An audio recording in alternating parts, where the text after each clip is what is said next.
What's up, guys? I'm Ryan. I'm Levi from Miss May I. And you're live with GRAMMY Pro. We've been on 3 Warped Tours so far. One time on Monster Energy stage, and this is our second time on main stage. The first time we did Warped Tour, we were really excited. We were a lot younger, so we went to all the barbecues. We partied a lot, and it really put a toll on our show.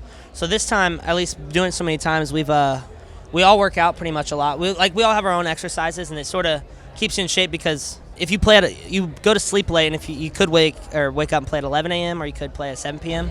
So you have to sort of be ready and alert at all times and ready to go on stage. With the randomness of the tour, you kind of have to just keep your debauchery in check. You have to make sure that if there's a barbecue that night, you have to remember you might be waking up at 9 a.m. and setting your gear up to play at 8 p.m. or you might be waking up at 9 a.m. and you're hitting the stage by noon.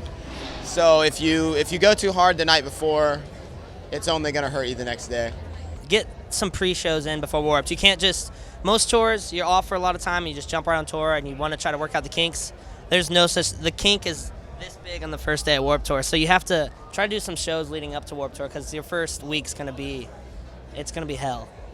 Yeah, and it is the most fun tour. I mean, everybody calls it summer camp. It is. But you just have to remember. He's wearing a nice little summer camp hat right now. I've changed my fashion for this particular tour just because I'm having such a good time. Yeah. But you have to remember, even though the tour is a great time, there is 30 minutes a day where you have to be professional. You have to be professional, and you have to be on stage, and you have to kill it because it's not like a normal show where it's just the 200 to 500 kids who showed up to see your underground metal band anymore.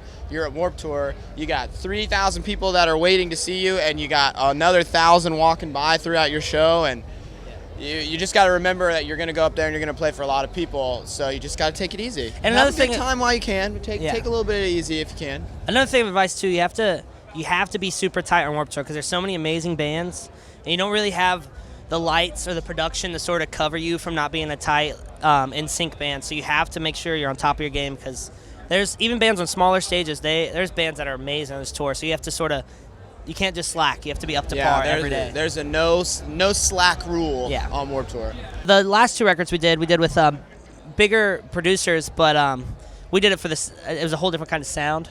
Yeah, and it also, I think we didn't realize it till we just did this last record with Joey again, how important it is to go into starting something and already knowing everyone you're working with. 2 records in a row, of the 5 weeks we were recording, 2 weeks of it we were just getting to know each other and feeling things out.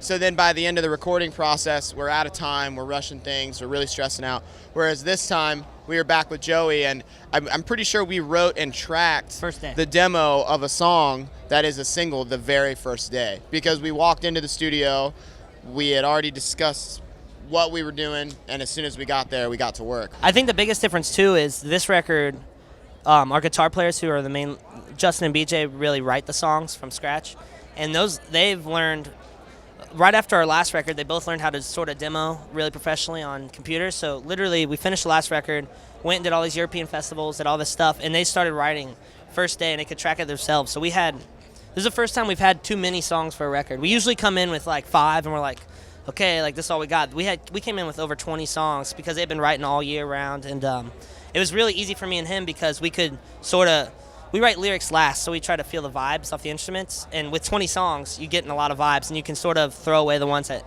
you don't have to force a song, and I think this is the first record we didn't really force songs. They all came pretty much naturally. Yeah. And it feels real. Now that I listen to it, I'm like, yeah, this song's sick. I didn't force vocals on top of it.